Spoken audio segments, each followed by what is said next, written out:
সবাইকে স্বাগত জানাচ্ছি। আজকে আমরা মূলত জানব নবম পে স্কেলের একটি দারুণ আপডেট। এই সংক্রান্ত একটি প্রতিবেদন প্রকাশ করে সমকাল পত্রিকা। আপনারা স্ক্রিনে যেটা দেখতে পাচ্ছেন, এই প্রতিবেদনের শিরোনামে যেমনটি বলা হচ্ছে, নতুন পে স্কেলের জন্য আপাতত আলাদা কোনো বরাদ্দ থাকছে না। তো এটি মূলত সরকারি চাকরিজীবীদের জন্য একটি সুসংবাদ নাকি দুঃসংবাদ, এই সংক্রান্ত বিস্তারিত তথ্য জানাবো আজকের ভিডিওতে।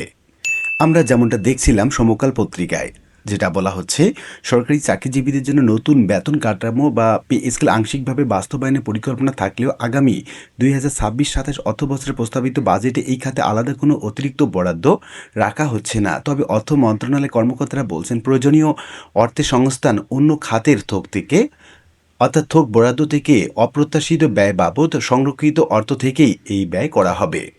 প্রস্তাবিত বাজেটে সরকারি কর্মকর্তা এবং কর্মচারীদের বেতন ভাতা বাবদ মোট 89,380 কোটি টাকা বরাদ্দ রাখা হয়েছে। এর মধ্যে ক্যাডার কর্মকর্তাদের বেতনের জন্য 13,874 কোটি টাকা এবং কর্মচারীদের জন্য 30,671 কোটি টাকা এবং বিভিন্ন ধরনের ভাতা বাবদ 44,835 কোটি টাকা বরাদ্দ রাখা হয়েছে। চলতি 2025-26 অর্থবছরের মূল বাজেটে বেতন ভাতা বাবদ বরাদ্দ ছিল 84,114 কোটি টাকা, যা সংশোধিত বাজেটে 84,739 কোটি টাকায় দাঁড়িয়েছে।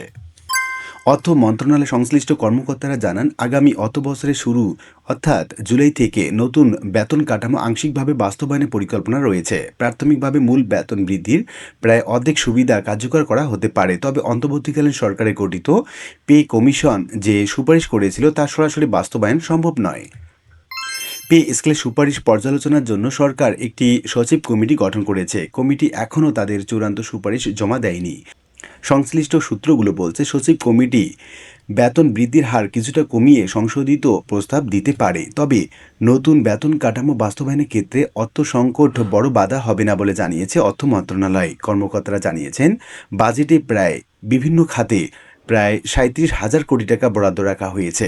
এছাড়া অপ্রত্যাশিত ব্যয়ের জন্য সংরক্ষিত অর্থ রয়েছে। প্রয়োজন হলে এসব উৎস থেকেই পে স্কেলের ব্যয় নির্বাহ করা হবে, এমনটি জানা যাচ্ছে। ফলে বাজেটে আলাদা বরাদ্দ না থাকলেও সরকারি চাকরিজীবীদের জন্য নতুন বেতন কাঠামোর আংশিক বাস্তবায়ন আগামী জুলাই থেকে শুরু হওয়ার সম্ভাবনা রয়েছে।